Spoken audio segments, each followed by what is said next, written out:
Hey there retro games fans, this is Andy C from Pieces of 8-Bit. Today we're going to be reviewing a game that came out in 1989, although you could be forgiven for thinking it was a 1990s game. This is Xenon 2 Megablast, one of my favourite sort of shoot 'em up vertical scrolling games from that era. Very much the same sort of vein as games like 1942. So we're going to go and have a look at that. In the meantime, if you're really enjoying these vids, please do support me by liking and subscribing. It does just really helps, and it keeps me motivated to make more of these. So yes, thank you very much for your support so far. So yes, back to the game then. So this came out in 1989, in fact. Came out in 1990 on a number of other platforms, but appeared in 1989 on the Amiga and the Atari ST. It's a lovely looking game, especially for the era. Still very playable, as you will see. Very challenging, again, for games of this era. That was quite sort of common, quite sort of arcade style in terms of its implementation. Premise is you've got a little spaceship, and obviously the map is moving all the time.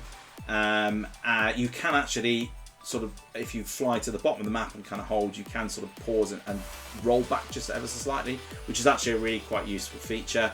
And as you go through, you get waves of different creatures and ships and things that you have to shoot. And obviously, as you if you destroy a whole wave, then you get power-ups, and more importantly, you get cash. And at the end of each stage, you can then go into a little shop and you can buy upgrades to do all sorts of different things. So you know, upgrade your weapons, get extra health.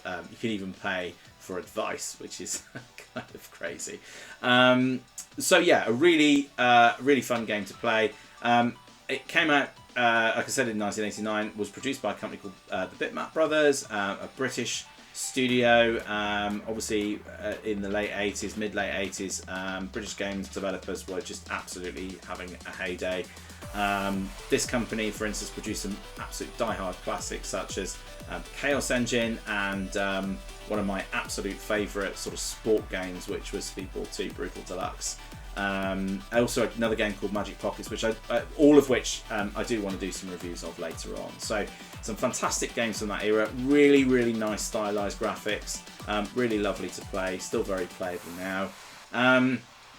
So yes, we'll get stuck in. Just so you know, in terms of how I'm playing this, so I did try and play this on the Evercade. I do have a Bitmap Brothers cartridge for the Evercade, which is really good, and that has some of those games which I spoke about before.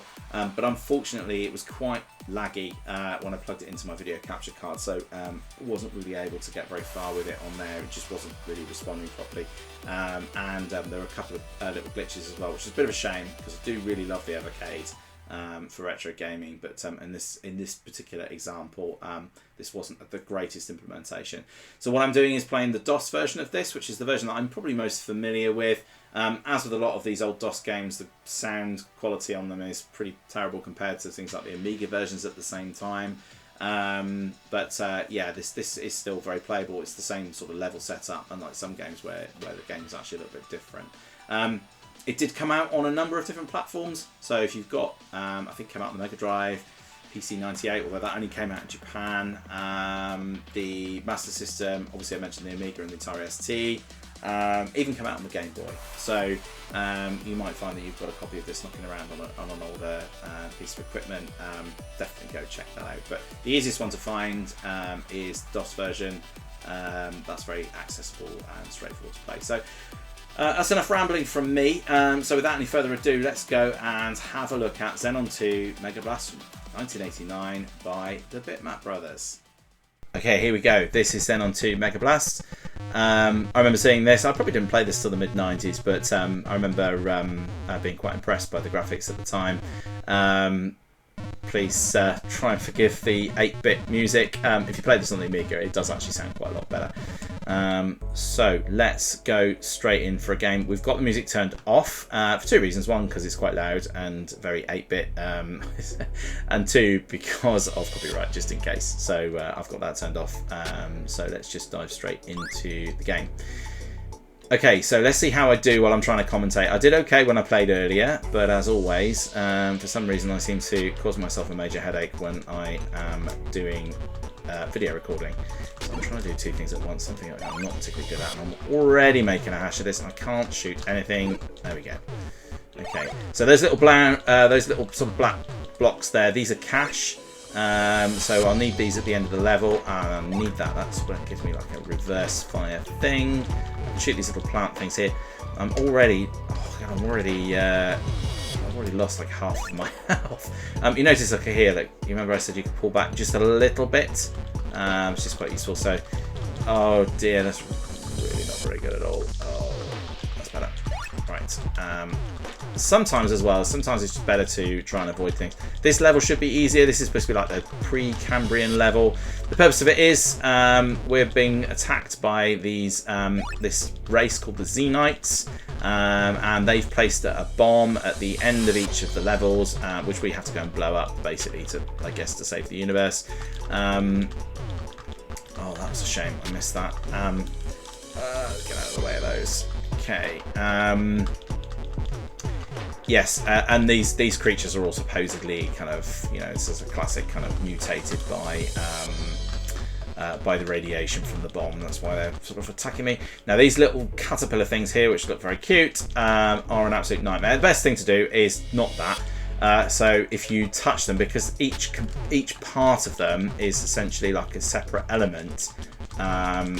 Basically, if they hit you, they pretty much kill you in one go. Because the best thing to do here is just to try and avoid them, and it always resets here as well. So,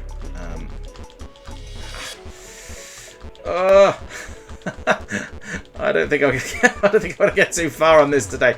Ah, no! Oh goodness me! Oh, the controller I've got is not the most responsive either. So, just a heads up. So, I'm playing this on a sort of SNES style controller. Oh, this is terrible. Terrible, terrible, terrible, terrible. Oh no, I got away with it. I got away with it. Did I? I've got no health left.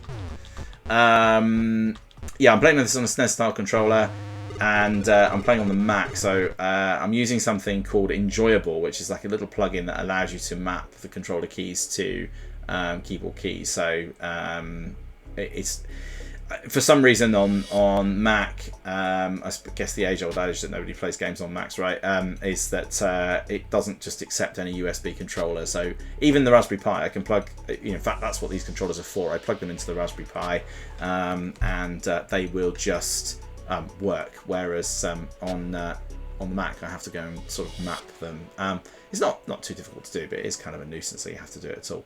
Okay, so here we go. So I'm at the end of this first stage now, and this is the shop. So I can just go. I'm not going to sell anything because I still need to keep that. So if I go into exit, and now I can buy things.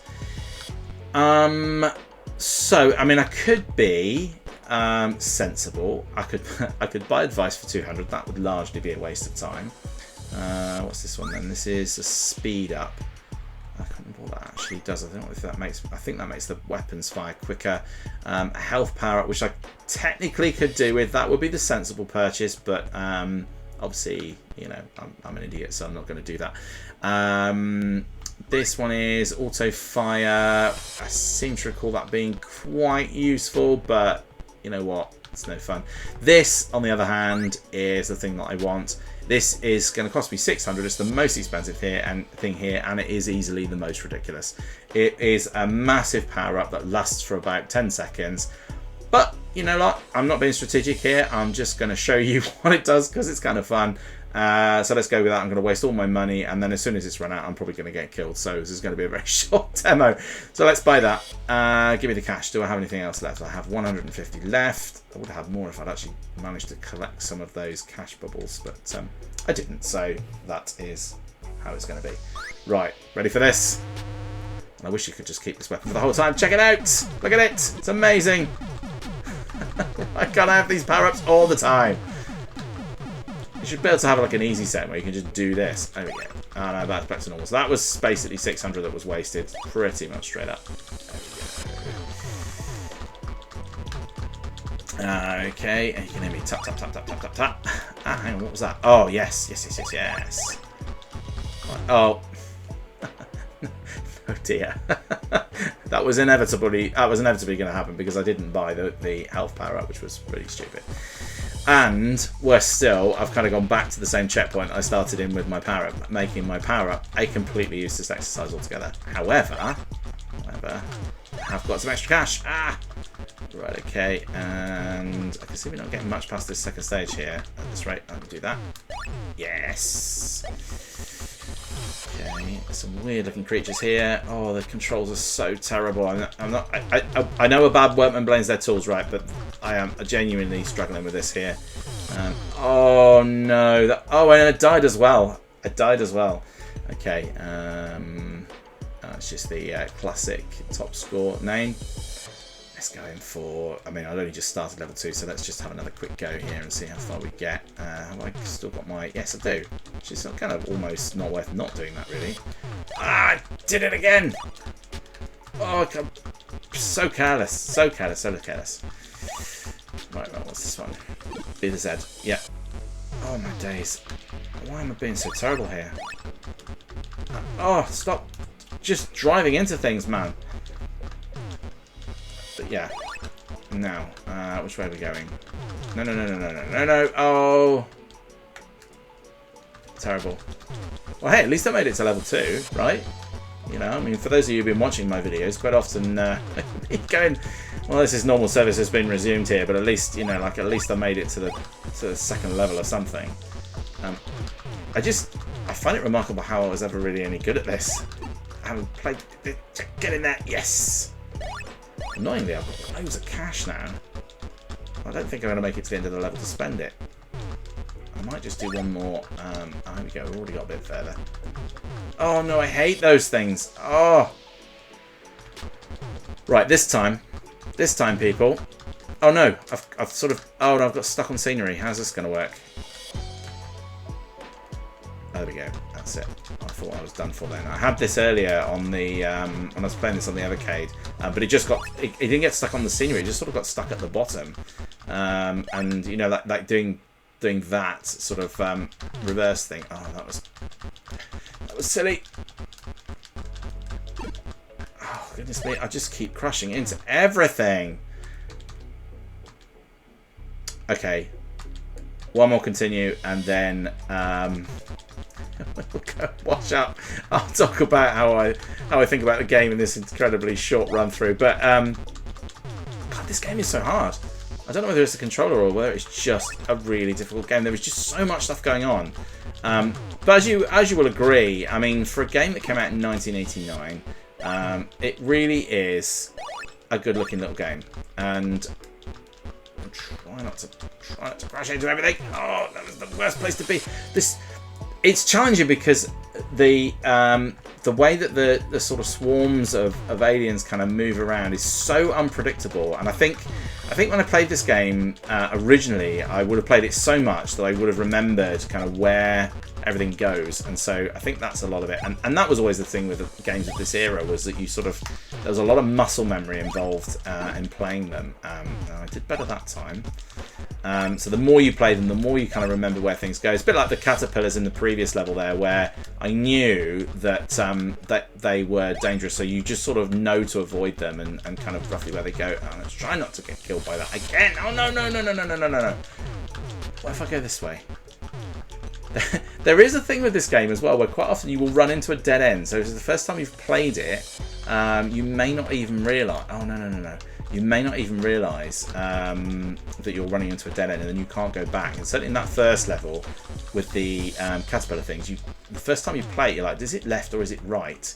And it's kind of difficult to know which way to go. Let's just get. Okay, that's better. That's better. That's better. Yeah, that's better. Oh no! Oh, I thought I had that. Okay. So yeah, you sort of again, and that is just you know, some of it's luck of the draw the first time you play, because you can't actually remember which way you're even supposed to go. I remember these things, that would be a right nuisance. Ah. Okay. Oh, I've already got further than I did before. Oh, that was close. Close. What's this thing? Oh no! Avoid! Ah! Oh, that was really coming, wasn't it? Okay, well that was better the second time round, but there you go. Okay, so So look, I'm not gonna run through another go of this. So let's go back and have a quick talk about Xenon 2 Megablast and whether I think you should go and pick it up. I might have to base it on some of the previous playthroughs that I've done, and not just that. But yeah, let's go and have a look. Okay, so there we go. That was Xenon 2 Megablast. What did you think? I still really like that game. Obviously, you know, as with a lot of these games, as becoming a theme in my videos now. Yeah, not particularly good at it. I did have a bit of a more successful playthrough earlier. You know, and it is really fun to play. I know that I used to be able to get a lot further in, and as I say, I think a lot of it with these is, you know, there's a lot of muscle memory and learning the course and all those kind of things. So, you know, it's been over, I guess, probably certainly well over 30 years, if not a little bit longer, since I last played this game. So, you know, but I'm just making excuses here, right? The point is that it, as a game, and as something that's very playable, especially for something from the 1980s, and as I have been discovering whilst doing these videos, that there are actually fewer and fewer examples of games from the 80s that really do stand the test of time. This game definitely does. It is still really good fun to play. It is still really, really challenging, and I could definitely see that if I got more time, that I'd be able to push on a bit more. So every time I played it, I was able to get a little bit further and a little bit further as I sort of remembered what kind of things were going on. And I know that I sunk a lot of hours into this, and I can't remember if I actually completed it, but I got pretty far into the game, certainly when I used to play this when I was much younger. So yeah, I definitely think this is worth a look. Easy to go and find. There are ways of playing it in your browser. So Abandonware do a browser variant, and you can just play with a basic gamepad, or you can just use a keyboard. Actually, I think I probably just played this with keyboard controls back in the day when I had a PC. So yeah, go check it out. We're going to be looking at some more Bitmap Brothers games in the future as well. All very kind of similar kind of styling, very graphically attractive to look at, and by today's standards, you know, a lot of games sort of try it, you know, some of those sort of retro style reimagined games that kind of trying to look like some of these 8-bit and 16-bit games are trying to sort of adopt the same kind of style that you see in these games. But this particular game was very pretty for its day. I always thought it was very kind of grown up looking as a game. So yeah, go check it out and have a go and see what you think yourself. So yeah, definitely, that's my advice. Xenon 2, definitely worth a look. Still good in 2024. So that was it. That was the video today. I think a bit shorter. I did still end up playing for about 11 minutes, actually. I thought it felt shorter. Maybe that's just because I was having a good time. But it was a shorter review today. So next time, I'm going to be doing something a little bit different. So obviously I've been doing a lot of game reviews. I did a Lego review last time. Hope you had a chance to have a look at that. But there's a few things that I've been thinking about that I'd love to kind of chat to you about. So I'm going to, every now and again, and I'm going to do this fairly infrequently, I'm going to run a new video, and I'm calling it Parlay. And basically what that will be is just me having a chat about some things that I've been getting up to, or some things that have been interesting to me in the retro game scene. So one of the things that I want to talk about might seem a bit random, but I'd like to talk about, I've been buying quite a few sort of retro consoles, so I'd like to talk to you a little bit about that for one, but I'd also like to talk about how to get them working on your modern equipment, because that has been a real learning curve for me. So I've been buying lots of different leads and trying lots of different things out.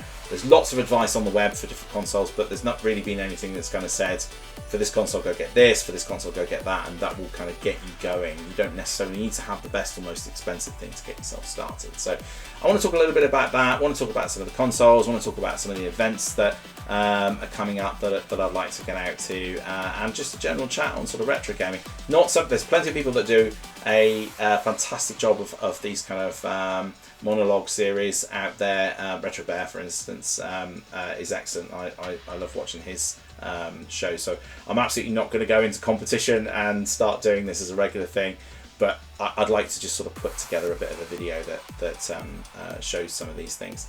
And then who knows what's next. I've got a few things that I've been thinking about. I think I've been promising it for ages and ages and ages to do the RetroPie setup, so I think that probably feels like the next thing that I want to have a look at after that. So do stick with me, and as I say, like and subscribe as I always say. I really do appreciate the support, and it is really helping to keep me motivated to do more of this, so thank you very much for that. And I think that's probably it for this video, so please do go check out Xenon 2 Megablast, and I will see you in the next video. Until then, take care.